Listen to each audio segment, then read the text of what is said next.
સર્વને મારા જય ગુરુદેવ સાથે જય શ્રી કૃષ્ણ.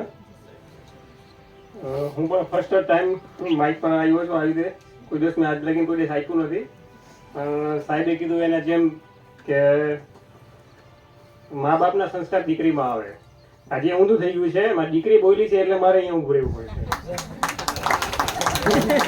આજે વાત કરવાની છે શ્રીમદ ભગવદ ગીતાની, જેમાં ભગવાન શ્રી કૃષ્ણ અર્જુને કીધું હતું તે આપણા જીવનમાં ઉતરશું તો ક્યારે આપણે પણ દુઃખ નહીં થાય. જીવનમાં ઘણીવાર આપણે આપણી મુશ્કેલીઓનું સમાધાન નથી મળતું, અથવા તો મુશ્કેલીના સમયે ખૂબ જ નિરાશ થઈ જાય છે.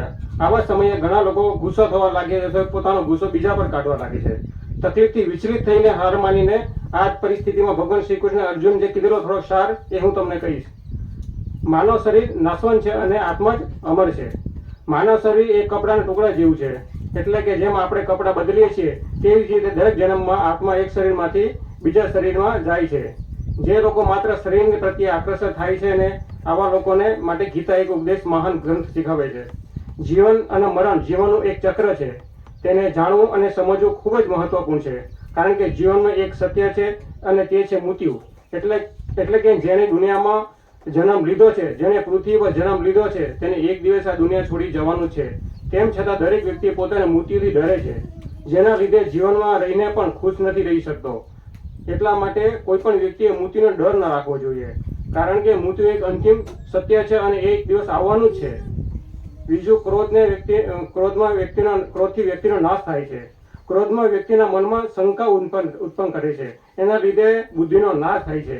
એટલા માટે દરેક વ્યક્તિએ પોતાના ક્રોધને કાબૂમાં રાખવો જોઈએ, કારણ કે મનુષ્ય લીધેલા ગુસ્સામાં એવું કરી નાખે છે કે જેનાથી ઘણું નુકસાન થાય છે. બીજી તરફ ગુસ્સામાં કાબુ ન આવે તો વ્યક્તિને ખોટા પગલાં ભરે છે.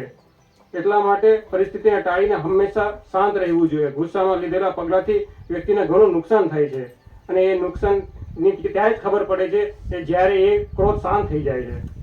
માણસ તેના કર્મને ક્યારે છોડી નથી શકતો. શ્રી કૃષ્ણએ ગીતામાં સારમાં કહ્યું છે, કોઈ પણ વ્યક્તિ પોતાના કર્મમાંથી ક્યારે મુક્ત નથી થઈ શકતો. એટલા માટે દરેક વ્યક્તિએ પોતાના કર્મ કરતા રહેવું જોઈએ. એટલે જ કે જે વ્યક્તિ પોતાના કર્મ કરવાનું છોડી દે છે તે હંમેશા ગાંડાની જેમ ભટક્યા કરે છે.